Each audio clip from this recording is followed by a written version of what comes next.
আসসালামু আলাইকুম সুপ্রিয় দর্শক, আশা করি সবাই অনেক অনেক ভালো আছেন। আজকের পর্বে আমি তৈরি করে দেখাবো সাবুদানার ডেজার্ট। এই ডেজার্টটা দেখতে যেমন সুন্দর, খেতেও কিন্তু ঠিক তেমনি মজার। তাহলে চলুন কথা না বাড়িয়ে ভিডিওটি শুরু করছি। প্রথমে আমি একটা পাত্রে দুধ নিয়ে এটাকে জাল করে নিচ্ছি। দুধটা ঘন করে নেওয়ার জন্য এর মধ্যে আমি কর্নফ্লাওয়ার দিব। তার জন্য আমি একটা বাটিতে 2 চামচ কর্নফ্লাওয়ার নিয়ে এর মধ্যে পরিমাণ মতো পানি দিয়ে এটাকে মিশিয়ে দুধের মধ্যে দিয়ে দিব।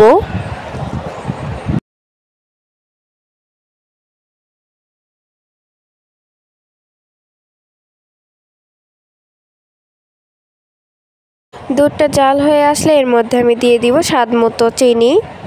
চিনিটা আপনারা আপনাদের স্বাদ অনুযায়ী ব্যবহার করবেন।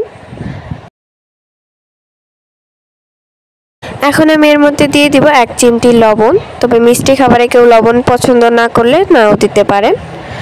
এখন কর্নফ্লাওয়ারের মিশ্রণটা দিয়ে দিব। কর্নফ্লাওয়ারের মিশ্রণটা দেওয়ার পরে অনবরত নেড়েচেড়ে নিতে হবে। দুধটা এই পর্যায়ে আমি নামিয়ে নিব। দেখতেই পাচ্ছেন কীরকম ঘন হয়েছে।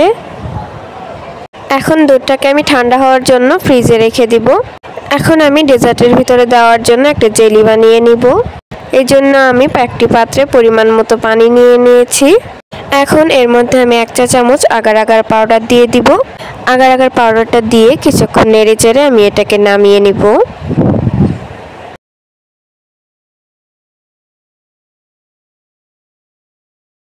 আমি জেলিগুলোতে একটু কালার ইউজ করব, এই জন্য আমি এখানে অল্প একটু রেড ফুড কালার দিয়ে দিলাম, আর একটাতে সামান্য জর্দা রং দিয়ে দিব।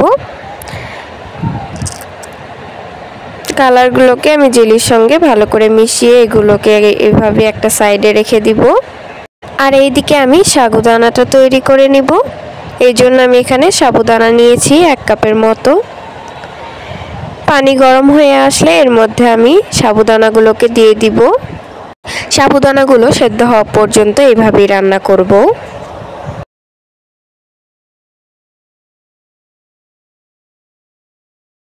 সাবুদানাগুলো পুরোপুরি সেদ্ধ হয়ে আসলে একটা ছাঁকনিতে এটাকে ছেঁকে নিব। আমি ঠান্ডা পানি দিয়ে একটু ধুয়ে নিব।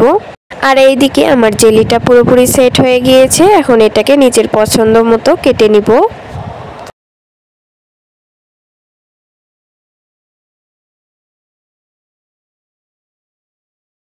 আমি এখানে টোটাল 3 কালারের জেলি তৈরি করেছি, তবে আপনারা চাইলে যে কোনো 1 কালারও তৈরি করতে পারেন।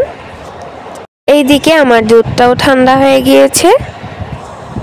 এখন এর মধ্যে আমি সাবুদানাগুলো দিয়ে দিব।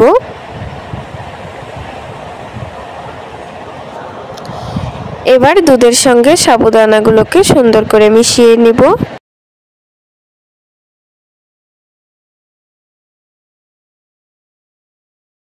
এরপর আমি এতে দিয়ে দিব জেলিগুলো।